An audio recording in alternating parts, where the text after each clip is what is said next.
Next question. I have been consistently hitting my power targets in training, but I feel like I'm plateauing when it comes to endurance at higher intensities.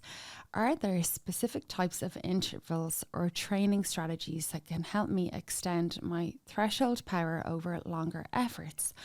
I want to be able to hold high power for longer, especially on climbs and sustained efforts in races. Can you kind of break that even question down a little bit, Anthony? What exactly is he asking? So he's basically, his heart rate is getting to, his endurance is, his slow pace is too slow. Is it? Or his endurance there's specific types of intervals or training strategies can help me extend my threshold power over longer efforts. So he wants to ride for a longer time at higher power. So if he's doing a 40-minute climb, he wants to hold higher power.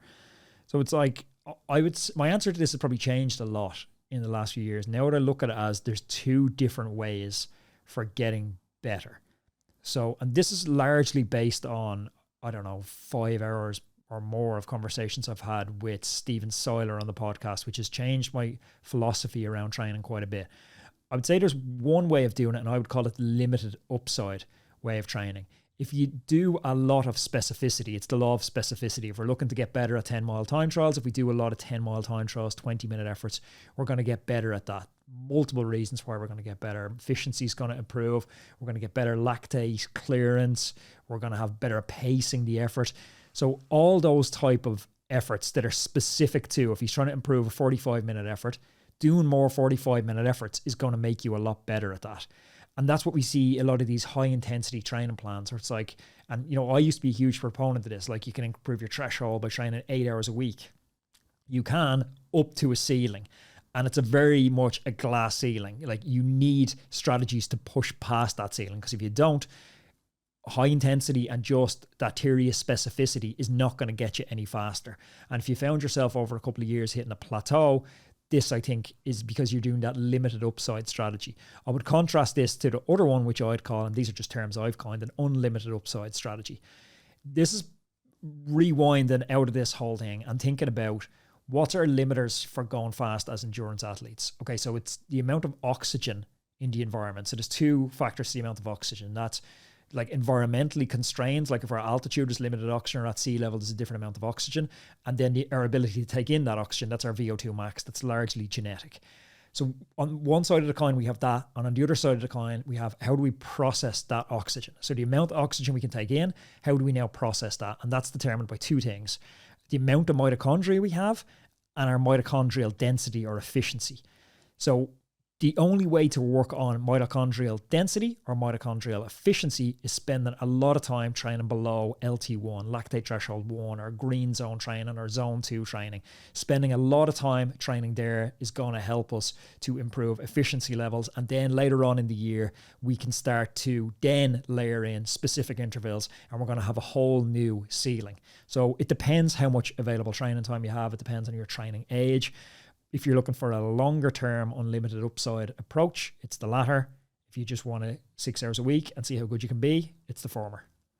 Why do you think people are so opposed to zone 2 training? Like, it really is something that a lot of people don't seem to really understand the benefits of.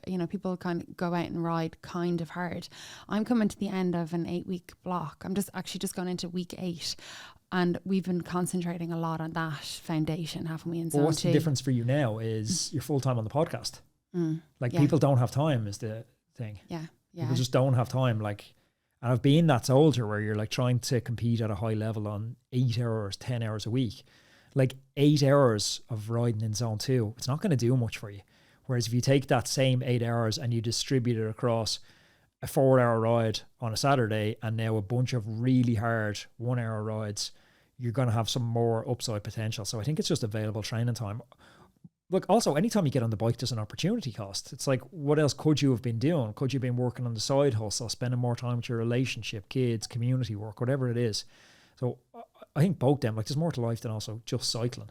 Yeah, very wise words. A lot of people don't really understand that. Roadmen, are you ready for the world's greatest cycling show? Roller Live is back and it's bigger than ever. From November 14th to 16th at the iconic Truman Brewery in London. Experience cycling culture brought to life with over 80 of the world's top cycling brands and a star-studded lineup. It's the ultimate cycling event of the year.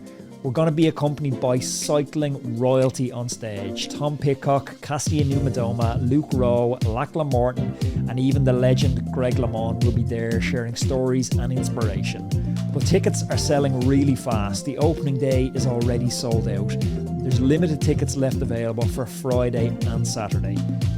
And for our Roadman listeners, you can get 10% off when you go to rollur.cc/live and use the code ROADMAN10. That's ROADMAN10. Go to Roller Live now and grab your tickets, and don't miss the cycling event of the year. And make sure to say hello if you see me there.